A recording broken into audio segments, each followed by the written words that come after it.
भवानी मंडी block Congress committee द्वारा आज हाथ से हाथ जोड़ो अभियान के तहत जिला कांग्रेस अध्यक्ष वीरेंद्र सिंह गुर्जर के नेतृत्व में घटोद, घरनावत, पीपलिया खुर्द, भिलवाड़ी, छतरपुरा आदि गांवों में अभियान के तहत लोगों की समस्याओं को सुना। यात्रा में शामिल ब्लॉक अध्यक्ष रोड सिंह परमार, पूर्व विधायक मदन लाल वर्मा, स्नेहलता आर्य, नगर अध्यक्ष कालू लाल सालेचा, प्रदेश कार्यकारिणी सदस्य राजेश रावण, पार्षद विन्यास तोलिया, धर्मराज मेहरा, चैन सिंह सिसोदिया, हरीश रोजा, हकीम खान, मुकेश रोजा, बहादुर सिंह सरपंच, नारायण सिंह, कैलाश बाई, पार्षद मीणा मेहरा, प्रदीप गुप्ता, दिलीप गुप्ता, भिलवाड़ी, रहमत खान, अर्जुन सिंह आदि मौजूद रहे। भवानी मंडी से एसके मीडिया के लिए रिजवान शेख।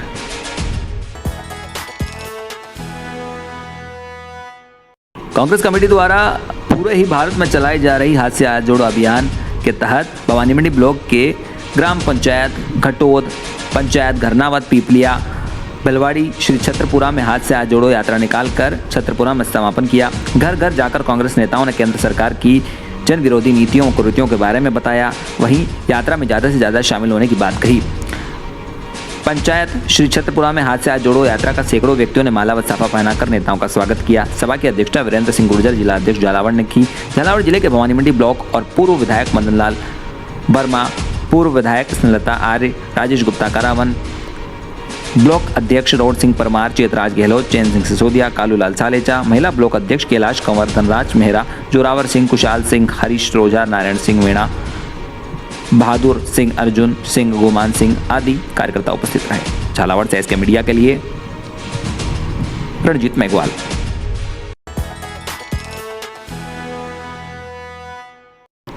सिंधी समाज व सिंधी नवयुवक मंडल के संयुक्त तत्वाधान में चेटी चंड पर भगवान झूलेलाल महोत्सव मनाया गया। सूरजपोल मार्ग स्थित सिंधी गुरुद्वारा से दोपहर 2 बजे भगवान झूलेलाल की पूजा अर्चना कर बहराणा साहब की शोभा यात्रा निकाली, जिसमें बैंड बाजों भगवान झूलेलाल के चित्र की झांकी के साथ समाज के लोग आयो लाल झूलेलाल की धुन पर नाचते गाते, नवयुवक आतिशबाजी करते, महिला नृत्य करती चल रही थी। शोभा यात्रा मुख्य मार्गों से होती हुई चंद्रभागा मंदिर परिसर पहुंची।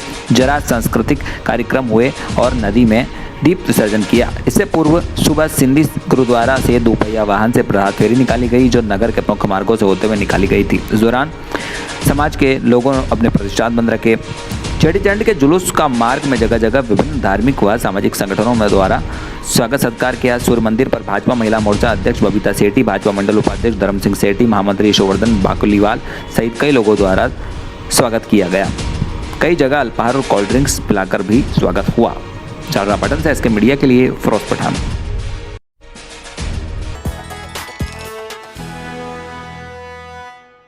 झालरापाटन के समीप झिरनिया घाटी पर आज सुबह अज्ञात कार की टक्कर से बाइक सवार एक विवाहिता की मौत हो गई, जबकि उसका 19 साल का भांजा गंभीर रूप से घायल हुआ। दरअसल सदर थाना क्षेत्र के जुनापानी गांव के रहने वाली कैलाशी बाई 35 पत्नी प्रेमा बंजारा अपने भांजे ईश्वर 19 साल जीतमल के साथ बाइक पर छोटी रायपुर गांव मजदूर लेने के लिए जा रही थी, लेकिन झिरनिया घाटी पर झालावाड़ से कोटा की ओर जा रही एक कार ने उनकी बाइक को टक्कर मार दी। इस दुर्घटना में दोनों गंभीर रूप से घायल हो गए, जिन्हें उपचार के लिए 108 एम्बुलेंस की मदद से झालावाड़ जिला अस्पताल पहुंचाया गया। अस्पताल में चिकित्सकों ने कैलाशी बाई को मृत घोषित कर दिया, जबकि उसके भांजे ईश्वर को गंभीर हालत में उपचार के लिए अस्पताल में भर्ती करवाया।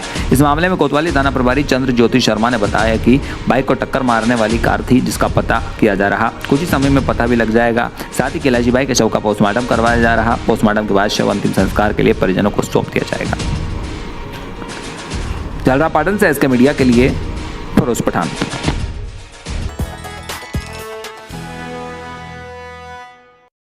बीजेपी ने विधानसभा चुनाव से 8 महीने पहले राजस्थान संगठन में बड़ा बदलाव कर चौंकाया है। सतीश पूनिया की जगह चित्तौड़गढ़ से सांसद सीपी जोशी को बीजेपी का नया प्रदेशाध्यक्ष बनाया गया। पूनिया करीब 3.5 साल तक इस पद पर रहे। माना जा रहा था कि इस साल के अंत में होने वाले विधानसभा चुनाव तक पूनिया ही प्रदेश अध्यक्ष की जिम्मेदारी संभालते नजर आएंगे। वहीं उधर बीजेपी प्रदेशाध्यक्ष बनने के बाद सीपी जोशी ने खुद को किसी भी गुट से होने से इनकार करते हुए सबको साथ लेकर चलने की बात कही। जोशी ने गहलोत सरकार पर निशाना साधा। मीडिया से बातचीत में उन्होंने कहा कि मैं कार्यकर्ता बनकर काम करूंगा। मैं पार्टी का कार्यकर्ता हूं। मेरे चयन का आधार भी यही नजर आता है।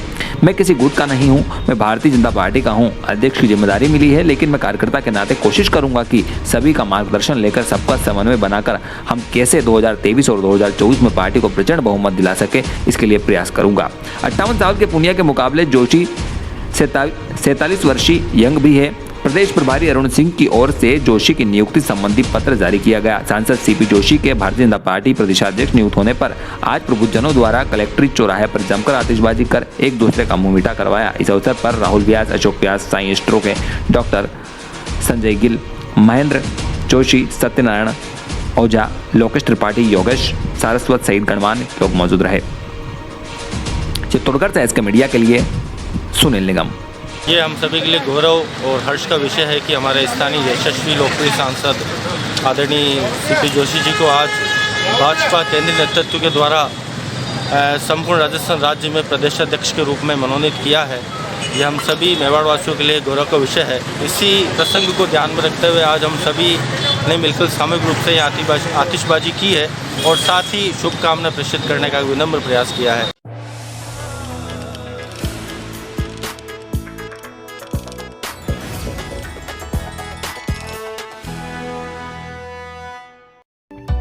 मध्य प्रदेश शासन की मुख्यमंत्री लाडली बहना योजना अंतर्गत पात्रता मध्य प्रदेश के स्थानीय निवासी हो, विवाहित हो, जिसमें विधवा, तलाकशुदा एवं परित्यक्ता महिला भी सम्मिलित होगी। आवेदन के कैलेंडर वर्ष में 1 जनवरी की स्थिति में 23 वर्ष पूर्ण कर चुकी हो तथा 60 वर्ष की आयु से कम हो। योजना अंतर्गत अपात्रता योजना के अंतर्गत ऐसी महिलाएं अपात्र होगी जिनके परिवार की सम्मिलित रूप से स्वघोषित वार्षिक आय 2.5 लाख से अधिक हो, जिनके परिवार का कोई सदस्य आयकर दाता हो, जिनके परिवार का कोई भी सदस्य भारत सरकार अथवा राज्य सरकार के शासकीय विभाग, उपक्रम, मंडल, स्थानीय निकायों में नियमित स्थायी कर्मी, संविदा कर्मी के रूप में नियोजित हो अथवा सेवानिवृत्त उपरांत पेंशन प्राप्त करता हो, जो स्वयं भारत सरकार, राज्य सरकार की किसी भी योजना अंतर्गत प्रतिमाह राशि ₹1000 या उससे अधिक की राशि प्राप्त कर रही हो, जिसके परिवार का कोई सदस्य वर्तमान अथवा भूतपूर्व सांसद विधायक हो, जिनके परिवार का कोई सदस्य भारत सरकार अथवा राज्य सरकार के द्वारा चयनित मनोनीत बोर्ड, निगम, मंडल, उपक्रम के अध्यक्ष, संचालक सदस्य हो, जिनके परिवार का कोई सदस्य स्थानीय निकायों में निर्वाचित जनप्रतिनिधि, पंच एवं उपसरपंच को छोड़कर हो, जिनके परिवार के सदस्यों के पास संयुक्त रूप से कुल 5 एकड़ से अधिक कृषि भूमि हो, जिनके परिवार के सदस्यों के नाम से पंजीकृत 4 पहिया वाहन ट्रैक्टर सहित हो, यह सभी महिलाएं योजना के अंतर्गत अपात्रता की श्रेणी में आएगी। पोर्टल पर आवेदन दर्ज किए जाने हेतु अनिवार्यता: समग्र परिवार एवं सदस्य आईडी, समग्र सदस्य आईडी का ई-KYC सत्यापन, समग्र आईडी में आयु कैलेंडर वर्ष में 1 जनवरी की स्थिति में 23 वर्ष पूर्ण कर चुकी हो तथा 60 वर्ष की आयु से कम हो, समग्र आईडी में लिंग महिला हो, समग्र आईडी में महिला की वैवाहिक स्थिति विवाहित, विधवा, तलाकशुदा एवं परित्यक्ता हो। अंतिम सूची के बाद भुगतान किए जाने हेतु अनिवार्यता: महिला का व्यक्तिगत बैंक खाता होना चाहिए, महिला के बैंक खाते में आधार जुड़ा लिंक होना चाहिए, महिला के बैंक खाते में DBT सक्रिय हो। यही सभी होने पर अंतिम सूची पश्चात भुगतान किए जाने हेतु अनिवार्यता होगी। और अब आइए प्रक्रिया को समझ लेते हैं 6 चरणों में। पहले चरण में ऑफलाइन फॉर्म आवेदका की समस्त जानकारी प्रिंटेड फॉर्म में दर्ज किया जाना चाहिए। दूसरे क्रम में प्रिंटेड फॉर्म अनुसार पोर्टल में समग्र आईडी के आधार पर जानकारी दर्ज करवाना। अंतिम सूची में प्रथम अंतिम सूची जारी की जाना। आपत्ति प्रबंधन में ऑनलाइन एवं अन्य माध्यम से दर्ज आपत्तियों का समिति द्वारा निरीक्षण व निराकरण। 5वें चरण में अंतिम सूची में आपत्तियों के निराकरण के बाद अंतिम सूची जारी किया जाना व स्वीकृति पत्र जारी किया जाना।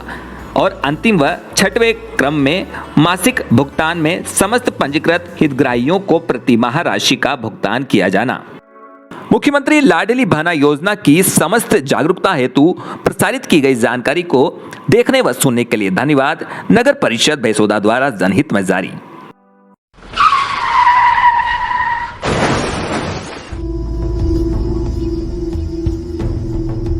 जीवन में कभी कभी रोड पर या घर पर कोई आकस्मिक दुर्घटना हो जाती है, जिससे कोई हमारा चाहने वाला या अजनबी जख्मी हो जाता है और कई बार ये संभव नहीं हो पाता कि तुरंत अस्पताल पहुंचाया जा सके। अस्पताल थोड़ी दूरी पर होता है और समय लग जाता है। ऐसे में उस व्यक्ति को उपचार की जरूरत होती है।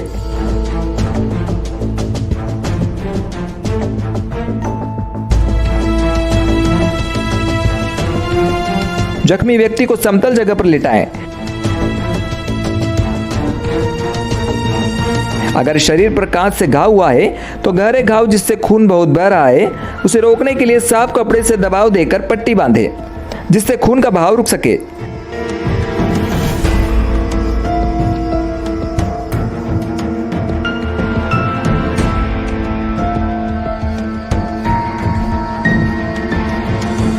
और अगर कांच के गहरे धसे घाव से खून बह रहा हो तो उस गहरे धसे कांच के टुकड़े को न निकालें और घाव पर चूना, मिट्टी, राख इत्यादि पदार्थ न लगाएं। अगर घायल व्यक्ति के सर पर चोट लगी हो तो एम्बुलेंस में सीधे लिटाकर ले जाएं और मरीज को मुंह से कुछ न खिलाएं व पिलाएं।